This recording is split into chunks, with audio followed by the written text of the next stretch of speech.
আসসালামু আলাইকুম। RS news channel 24 বিডিতে আপনাদের স্বাগতম। সঙ্গে আছি আমি মোহাম্মদ রেজাউল হলাদার। প্রথমে আসি আজকের ভাইরাল টপিক ভারত বনাম বাংলাদেশের চ্যাম্পিয়ন ট্রফিতে প্রথম ম্যাচের বিশ্লেষণ বিস্তারিত। প্রথমে বাংলাদেশ টসে জিতে ব্যাটিং এর সিদ্ধান্ত নেয়। প্রথমে ওপেনিং করতে নামেন তানজিদ তামিম ও সৌম্য সরকার। মাত্র 1 রানে সৌম্য সরকার আর এর দ্বিতীয় বলে কট আউট হয়ে পেভিলিয়নে পথ ধরেন। তিনি মাত্র 5 বলে 0 রানে আউট হলে 3 নম্বর পজিশনে অধিনায়ক শান্ত ব্যাটিং এ নামেন। তিনি কোনো কিছুই বুঝে উঠতে না পেরেই কাভারে ক্যাচ তুলে দেন।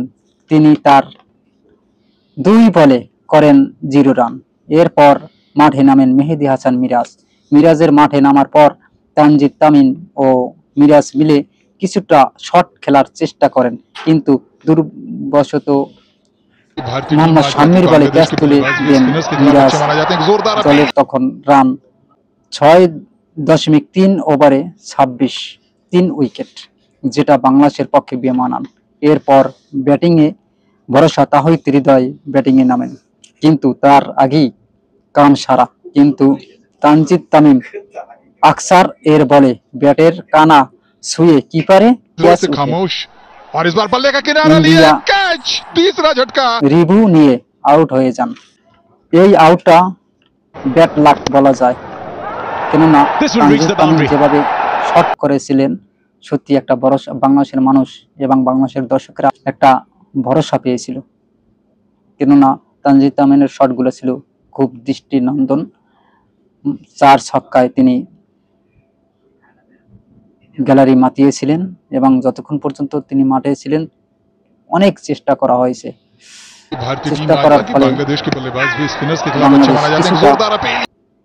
সামনে রানের চাকা ঘুরতে থাকে। তখন রান সংখ্যা মাত্র 35, 4 উইকেট। তারপর মুশফিকুর রহিম মাঠে নামেন। তখনও বাংলাদেশের দর্শকরা, ক্রিকেট প্রেমীরা আশায় বুক বাঁধে, কিন্তু এই ভুলে মুশফিকও 0 রানে আউট হয়ে যায়। তখন বাংলাদেশের রান মাত্র 8.3 ওভারে 35 রান, 5 উইকেট।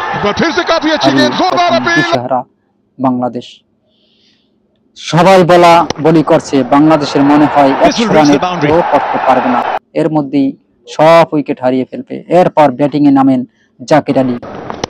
এবার তাহিদ হৃদয় ও জাকির আলীর দারুণ এক জুটি বাঁধার চেষ্টা করেন এবং দৃষ্টিনন্দন ছক্কা ও 4-এর বন্যায় জাকির আলী ও তাহিদ হৃদয় গ্যালারি এবং দর্শকদের হৃদয়ে অত্যন্ত খুশির বন্যা বইয়ে দেন।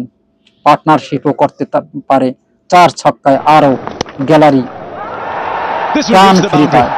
তখন 4 এবং ছক্কার চিৎকার করাকরি করে এবং উল্লাস করতে থাকে গ্যালারির দর্শকেরা।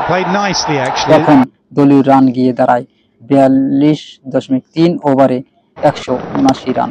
জাকির আলী 103 বলে করেন 68 রান এবং শ্যামস গিলের বলে ক্যাচ দিয়ে পেভিলিয়নের পথ ধরেন এবং তাহিদ হৃদয় তখন আবার ব্যাটের পজিশন ধরে রাখার চেষ্টা করেন।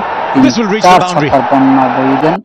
যত ব্যাটসম্যান আসে আর যায়, কিন্তু তাহিদ হৃদয় 100 রান করতে সক্ষম হন এবং বাংলাদেশের একমাত্র ব্যাটসম্যান তিনি চ্যাম্পিয়ন ট্রফিতে 100 করার গৌরব অর্জন করেন। আজ এ পর্যন্তই। আসসালামু আলাইকুম রাহমাতুল্লাহ।